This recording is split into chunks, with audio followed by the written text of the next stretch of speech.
mga pinakamaswerte na dapat nating ilagay sa ating pong bathroom or kaya sa ating CR o sa ating banyo mga bossing ko upang sa ganon ay masigit ka na maka-attract ng swerte.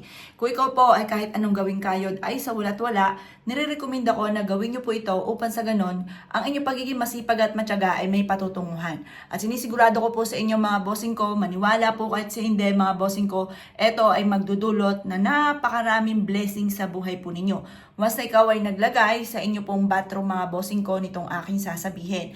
At dahil sa bathroom mga bossing ko ay maaaring doon dumadaan ang mga negative energy na siya nagiging dahilan kung bakit lagi kami namalas. Maaaring sa inyo pong bathroom dahil marami pong mga strainer po dyan nagsisimula ang mga negative energy. Kung kahit anong gawin po ninyong kayod ay sa wala't wala.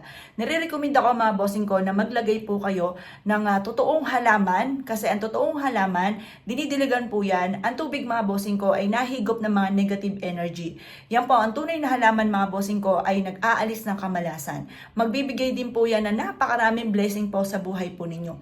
Kaya kung wala ka pong tunay na halaman sa inyo pong bathroom mga bossing ko, kailangan maglagay ka na. Lalo-lalo na kung nais ninyo lumevel up ang swerte po ninyo, ngayon darating na ito mga bossing ko ng 2025 Year of the Snake Wood. Wag na wag kang magpapawala mga bossing ko ng totoong halaman. Ang mga magandang halaman at masuswerteng halaman na dapat ninyong ilagay sa inyo pong bathroom mga bossing ko ay yung ating mga bamboo plant, jade plant, ganun din po mga bossing ko ang iba't ibang klase ng palm. Maswerte po yan mga bossing ko. Kaya kung nais nyo po mga bossing ko na level up talaga ang swerte po ninyo sa taon ng 2025 Year of the Snake Wood mga bossing ko, yan tinuturo ko po sa inyo, the best po yan mga bossing. At yan po mga bossing ko ay magdudulot ng swerte at tagumpay po ninyo sa inyo pong buhay.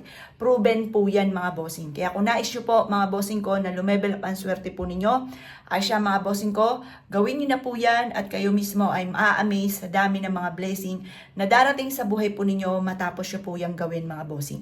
Parang lagi kang dadali ng swerte kung ano man yung ninanais po ninyo mga bossing, mga pinapangarap po ninyo. Proven po yan. Kaya kung wala ka pang totoong halaman sa bathroom po ninyo, maglagay ka na.